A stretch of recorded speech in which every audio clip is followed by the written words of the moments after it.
My girlfriend texted, "I told my parents you're a doctor. Don't correct them at Thanksgiving." I'm a paramedic. At dinner, her mom asked about my practice.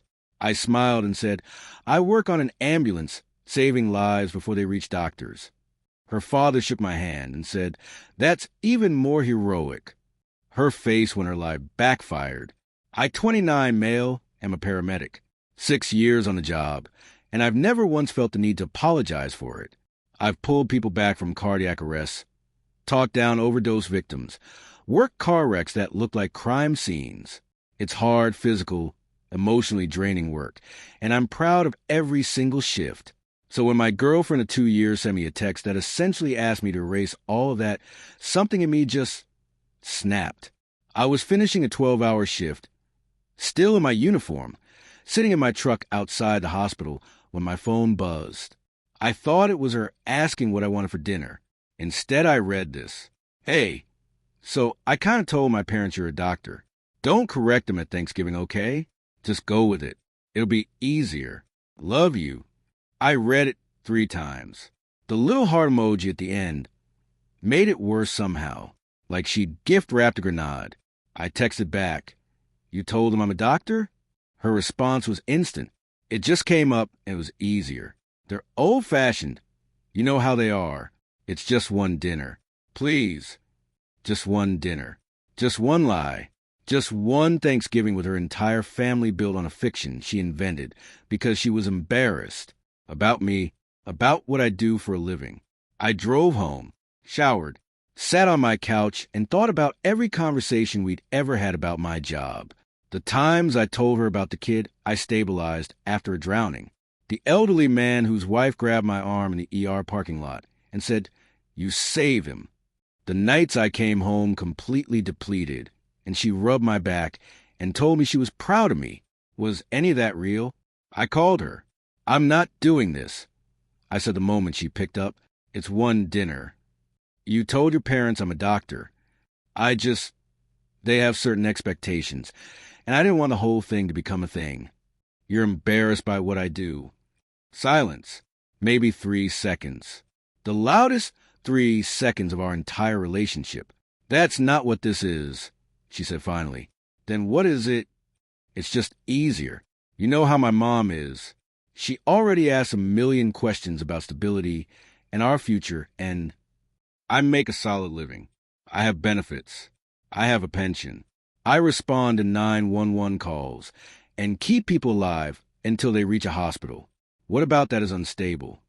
I know that, but they won't see it that way." And there it was. She knew. She'd always known.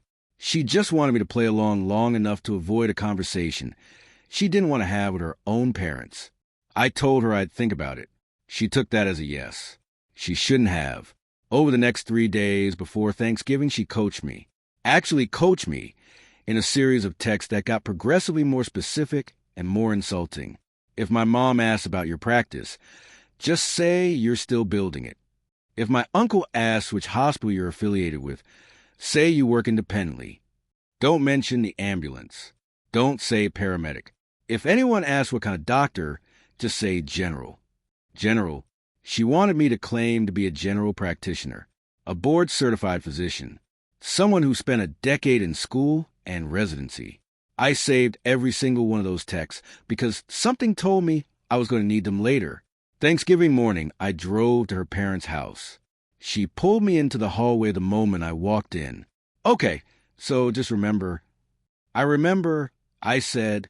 She searched my face. I gave her nothing back. Her parents were exactly as advertised. Her mother was perfectly put together, with the kind of smile that was more evaluation than warmth. Her father was a retired contractor, solid handshake, direct eyes. The kind of man who respects people who work hard with their hands, which made the whole situation even more absurd when I thought about it. Her uncle was at the kitchen island with a bourbon. Her younger sister was on the couch on her phone. The first 30 minutes were surface conversation. Football, the drive, and the weather. Then over the salad course, her mother set down her fork, folded her hands, and looked directly at me. "So," she said, "tell me about your practice." I felt my girlfriend's hand find my knee under the table. A squeeze. Not affectionate. A warning. I looked at her mother, smiled, and said, I don't have a practice. I work on an ambulance. I'm a paramedic. I save lives before they ever reach a doctor. Her father put his fork down, stood up, and extended his hand across the table. That's even more heroic, son, he said. You're the first ones there. That takes real guts. He meant every word of it. His grip was firm and genuine. Her uncle raised his bourbon glass in a small salute. Her mother cycled through about 4 different expressions before landing on a gracious smile that didn't quite reach her eyes. I looked at my girlfriend. She was frozen, a forkful of salad halfway to her mouth. Her face was a color I still don't have a word for.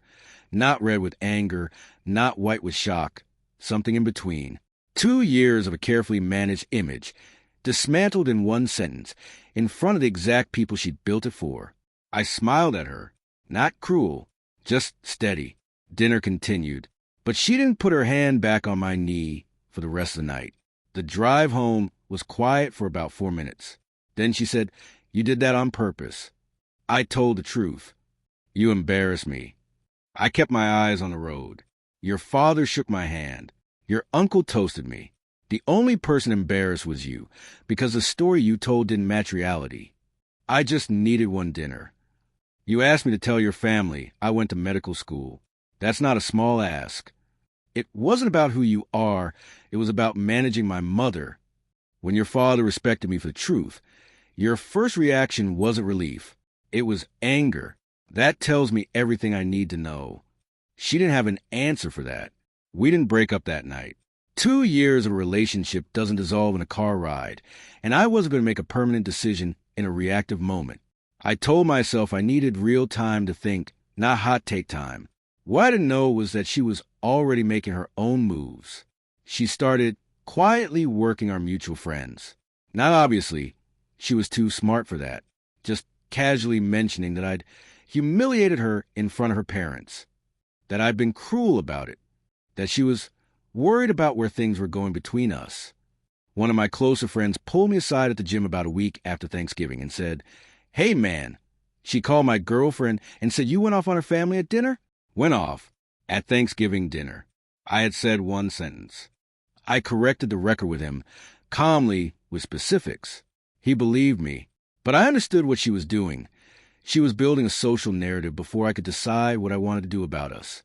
Getting her version of the story established first. Then she escalated. She called my mother, my actual mother, who she had met exactly twice. She told her I'd been refusing to support her, and asked my mother to talk to me about being more flexible in relationships. My mother called me right after, confused and clearly uncomfortable. Your girlfriend called me. Honey, she said you embarrassed her at Thanksgiving.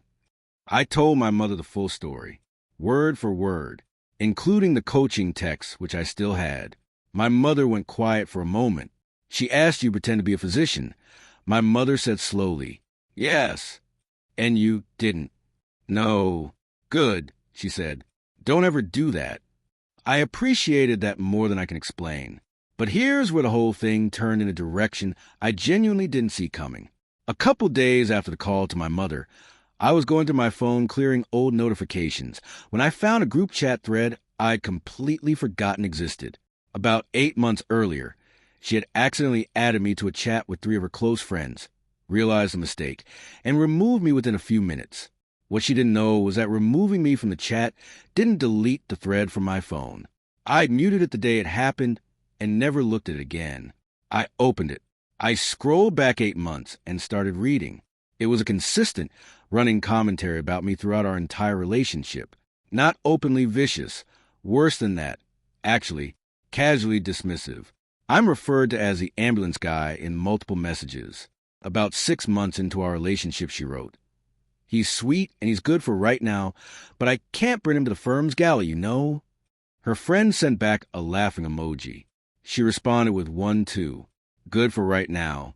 There was a thread from 4 months back debating whether to break up with me before or after a mutual friend's wedding we were both attending because she needed a +1.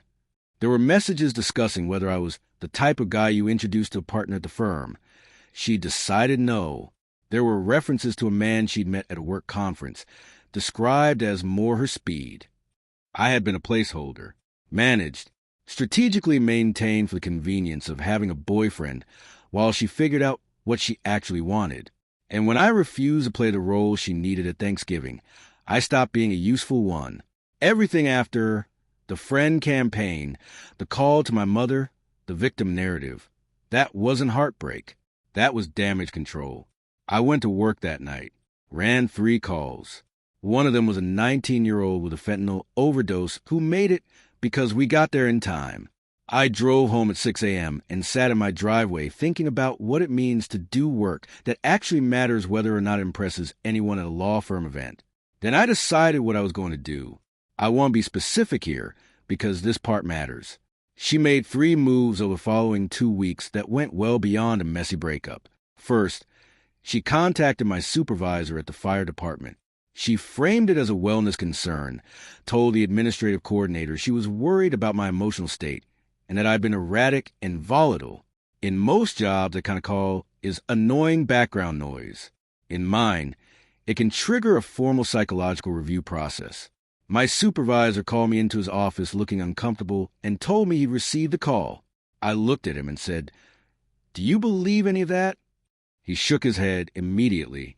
"No, but I have to document it, and document that I'm contesting it as a bad faith report." He nodded. He knew exactly what it was. Second, she reached out to the landlord of the apartment building I'd been looking at. We had toured together a few months earlier when we were briefly discussing moving in together. So she had the building's contact information. She told the landlord she had character concerns she felt obligated to share. The landlord, thankfully, called me directly to flag the strange inquiry. I thanked him, explained the situation briefly, and told him I'd be applying as an individual. Third, and this is the one that crossed a very clear line, she texted me directly, calm, almost businesslike. She said that if I chose to keep making things difficult, she would make sure people heard the full story of what happened at Thanksgiving. Her version, distributed to anyone she could reach. That was it for me. I consulted an attorney. I know that sounds like a big step for a breakup situation, but I wanted to understand exactly what I was dealing with. I laid out everything. The supervisor contact, the landlord call, the text. The attorney reviewed the screenshot of text and was straightforward with me. The landlord contact and the framing of the supervisor call. If you can show intent to harm your employment or housing through false statements, that's tortious interference. The text reads as a threat to defame. Together, these are actionable. We sent a formal cease and desist letter to her through the attorney's office. It outlined each specific action and stated clearly that any further contact designed to interfere with my employment, housing, or professional reputation would result in legal proceedings. She went completely quiet for almost 2 weeks. Then I got a long voicemail. She was crying, said she'd gone too far, and that she never wanted to escalate like this. Said she hoped I knew she never meant to actually hurt me. I didn't call back, but I wasn't finished either, because I still had those screenshots from the group chat. 8 months of her own documented words. The ambulance guy, the good for right now, the conference messages, all of it. I hadn't shown them to anyone yet. I'd been sitting on them, thinking about whether to use them and how. I decided. I didn't post them publicly. That's not who I am. But I did send them, selectively and specifically, to the mutual friend she had spent the previous 2 weeks lobbying with her version of Thanksgiving. 3 people received screenshots. 3 people who had been getting the "he humiliated me" story for weeks. I sent them without any commentary except one sentence. Thought you should have the full picture. 2 of them responded within an hour. One said, "I don't know what to say." The other said, "I'm really sorry, man." The third one, whose girlfriend had been one of her main allies in the social campaign, stopped being close with her shortly after. That girlfriend had apparently been one of the voices in the group chat. Her social scaffolding, the whole carefully managed narrative she'd built to control how this looked, collapsed under the weight of her own words. The people she'd been working went quiet. The ones who'd been sympathetic stopped being publicly so. She'd spent 2 weeks trying to make me the story, and the story became her. I ended the relationship in person. I drove to her apartment and knocked. When she opened the door, I said, "I know what the chat said. I know what I was to you. We're done." She started to explain. Started to say the texts were old, that she'd changed, that things were different now. I said, "Your father figured out who I was in a handshake. You had 2 years and couldn't manage it." I left. My supervisor closed the formal documentation with a note that the concern had been assessed and found unsubstantiated. My employment record stayed clean. The apartment application went through. I moved in about 6 weeks after Thanksgiving.